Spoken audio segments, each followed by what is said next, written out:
Duales.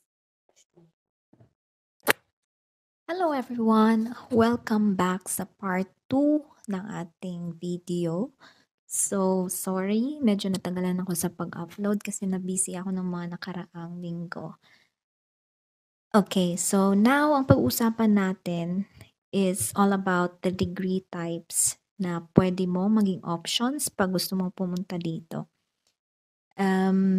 Hindi ka lang limited actually sa normal na PhD, master's, or bachelor's degree. Especially kapag hirap kang makakuha or wala tayong pondo or blocked account or wala tayong sponsor. So, ang mga options na pwede mong pasukin is yung tinatawag nating Ausbildung or the other one is Duales Studium. So, pag-uusapan natin more in details yung mga yan.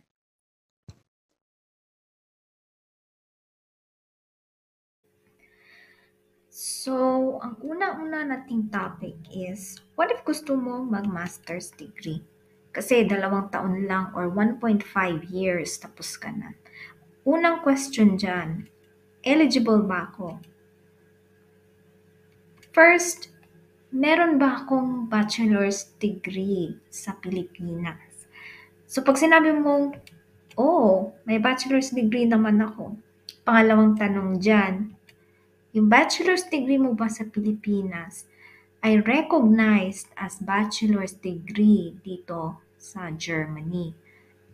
So, paano mo malalaman kung equivalent sila or bachelor's ako dito sa Germany para makapag-proceed ako ng master's? Pwede kang i-consult. Unang-una dyan is go to Anabin. So, itong Anabin, free lang siya, wala siyang bayad. At yung Anabin is ang database yan na ginagamit ng German government para malaman, ma-validate yung mga degrees galing sa ibang countries. At including dyan yung mga galing din sa European Union. Pangalawa is yung Uni-Assist, at tinatawag nilang Uni-Assist. Ito namang Uni-Assist, may bayad to, 75 euros per application. Ito Uni-Assist pala, hindi mo siya magagamit kung wala ka pang napiling university. Dapat may napili ka ng university. Kapag naman yung university na napili mo is hindi sila gumagamit ng Uni-Assist, pwede mo silang i-email or i-contact kung qualified ka ba or hindi. Pangatlo, una, i-explain muna natin yung Uni-Assist. So, third party yan na ginagamit ng mga universities dito para mag-assess ng mga international student applications from all over the world. So, it has over 180 state-accredited member universities in Germany. So, masasabi ko, mostly sa mga universities dito sa Germany, gumagamit ng Uni-Assist. Kaya, palaging go-to assessment institution to ng mga universities. Pangatlo is yung ZAP.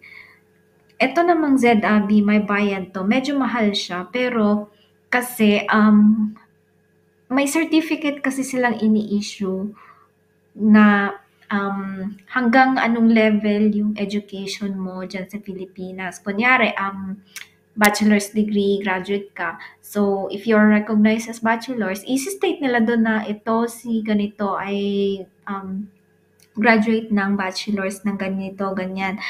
And then, the good thing if meron kang ZAB, pwede mo siyang gamitin kapag gusto mong mag-apply ng work. Kasi yun yung mga Germans kasi hindi sila basta-basta tumatanggap ng mga applicants na may foreign degrees na hindi accredited yung mga papers. Dapat dumaan yan sa mga institution nila. Kagaya nito, dapat yung education level nila na-check nitong ZAB. Dapat na, yung kunyari may work experience ka, dapat nagpa-honor kenong ka or na-recognize yung experiences mo. So, hindi basta-basta. So, eto namang ZAP, central office siya ng foreign education. Um, Included dito is yung mga school leaving certificates. Kumbaga, ito yung school leaving certificates are equivalent to high school diplomas. Vocational qualifications, kunyari may mga qualifications ka sa TESDA, mga ganyan. And then academic degrees, yun yung mga masters or bachelors dyan sa Pilipinas. Yan yung i-compare nila at i-grade, kumbaga, kung ano ba ang equivalent pa siya dito, as recognized ba siya as vocational lang or bachelor's degree or hanggang high school lang talaga. Ganon. So, meron akong gustong i-emphasize dito. Kung ano lang yung tinatanggap nila. Ito yung statement of comparability for university degrees ng Philippines. So, nag-check sila ng comparability sa mga merong bachelors, may doctor of medicine, may mga juris doctor or yung mga law, yung may master's degree, tsaka yung philosophy. So, dapat yung degree mo is may diploma ka talaga. So, hindi siya nag-i-issue ng statements for national certificate, yung mga diploma lang, hindi yung wala dun sa taas na nilista nila, bachelor's, doctor of medicine, etc. Tapos associate degree. So, hindi nila scope yon.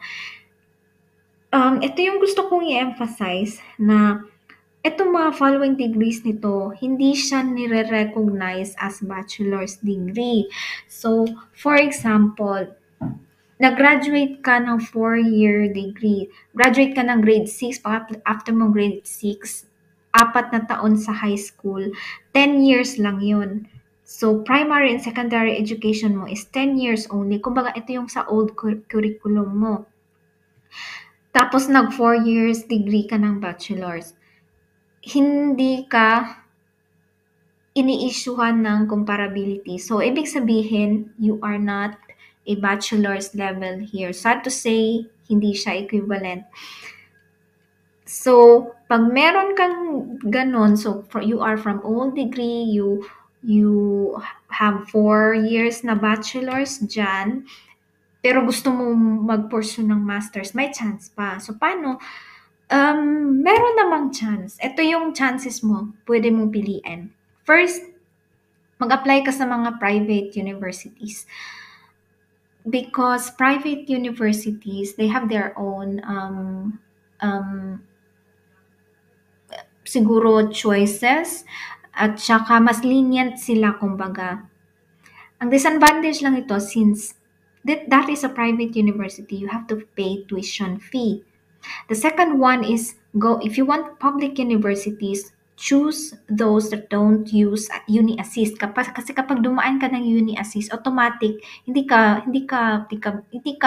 pwedeng mag-masters kasi nga hindi ka considered ka lang as high school graduate, hindi ka bachelor's. The problem is most of the universities here are using uni assist. So, kumbaga mabibiling mo lang sa kamay kung ilan yung hindi nag-uni assist. At saka sa napansin ko yung mga public universities na yun nagcha-charge ng konting tuition fee.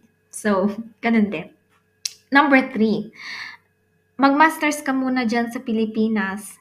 Tapos, after nyan, apply ka ng masters dito. Yun. Pwede ka nang mag-masters. Pang-apat is, bumalik ka na lang ng bachelor's degree dito sa Germany. Wala namang mawawala.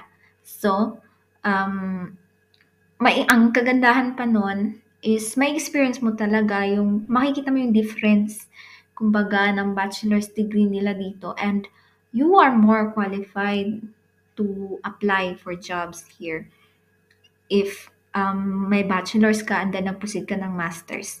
sa German education system. That's it for master's degree. Up next natin is yung bachelor's degree naman. Yeah, see you. Thank you. Bye-bye.